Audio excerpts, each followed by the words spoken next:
भाजपा की जीत पे जश्न है, सारे दुनिया को इंतज़ार था उत्तर प्रदेश के परिणामों का। और भारतीय जनता पार्टी जो एग्ज़िट पोल हुआ वो मैं आपसे कल भी कह रहा था कि ये एग्ज़िट पोल एग्जैक्ट पोल होने वाला है, तो एग्जैक्ट हो गया, वही परिणाम सामने से आए हैं। और देखिए भारतीय जनता पार्टी के प्रति रामपुर के मतदाताओं ने जो विश्वास व्यक्त किया है, विधायक राजबाला जी भी जीत गई, हमारे माननीय मंत्री बलदेव सिंह औलख जी भी जीत गए।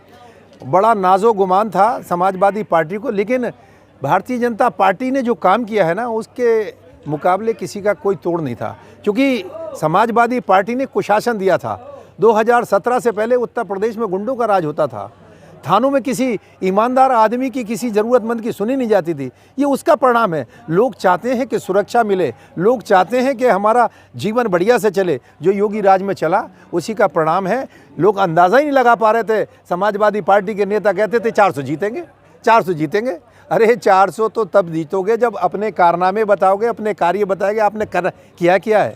ये भारतीय जनता पार्टी ने रिकॉर्ड किया है। 5 स्टेटों में चुनाव था, 5 में से 4 पे भारतीय जनता पार्टी ने जीत का परचम लहरा दिया। इसका मतलब ये है कि अब ये आगे आने वाले बहुत दिनों तक ये सुशासन कायम रहेगा। ये कोई बात नहीं है, हाँ वक्त होता है और जो जिसके मुकद्दर में लिखा है वो होना ही है। रामपुर की सीट मैं 6000 वोटों से लगभग लूज किया था और मैंने पार्टी से कहा भी था, लेकिन पार्टी का निर्णय सर्वोपरि है। जो परिणाम आया हम उसका स्वागत करते हैं, सम्मान करते हैं। मैंने भारतीय जनता पार्टी के प्रत्याशी आकाश सक्सेना जी को पूरे दिले जान से लड़ाया और पूरी ईमानदारी से लड़ाया।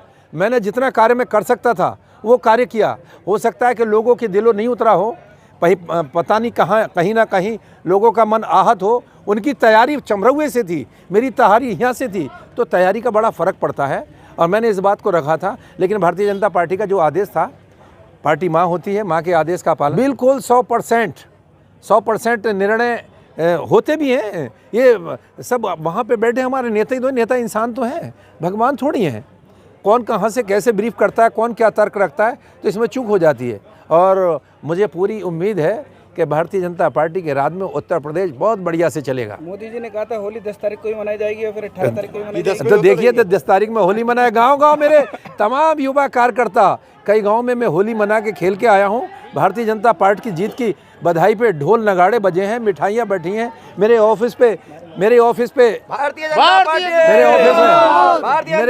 लोग खूब जश्न मनाया है डट के। ये नरेंद्र मोदी जी और योगी जी का जो गरीबों के प्रति एक काम का नज़रिया बना था, जिस लेवल पे काम किया, ये उसका परिणाम है। आप देखिए, मैंने भारतीय जनता पार्टी के, चूँकि मैं फ्री हो गया प्रत्याशी, मुझे पार्टी ने नहीं बनाया। मैंने भारतीय जनता पार्टी की प्रत्याशी राजबाला जी के क्षेत्र में 65-70 गाँव में पूरा बुलंद करके प्रचार किया और उसका परिणाम है कि इस जीत में कहीं ना कहीं मैं भले नहीं जीता हूँ, लेकिन मेरी वजह से मेरे विधायक जीते। ऐसे मैंने बलदेव औलख जी के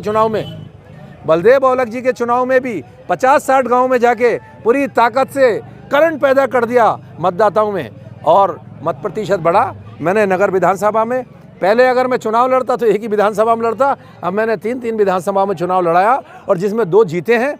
मैं रामपुर की जनता को, मतदाताओं को प्रणाम करता हूं, उन्हें नमन करता हूं, नतमस्तक हूं। और आगे आने वाला वक्त है। अब ये रामपुर हारे हैं कोई बात नहीं, जो जीते हैं उनके पास 1 सीट तो ऑलरेडी पहले से है।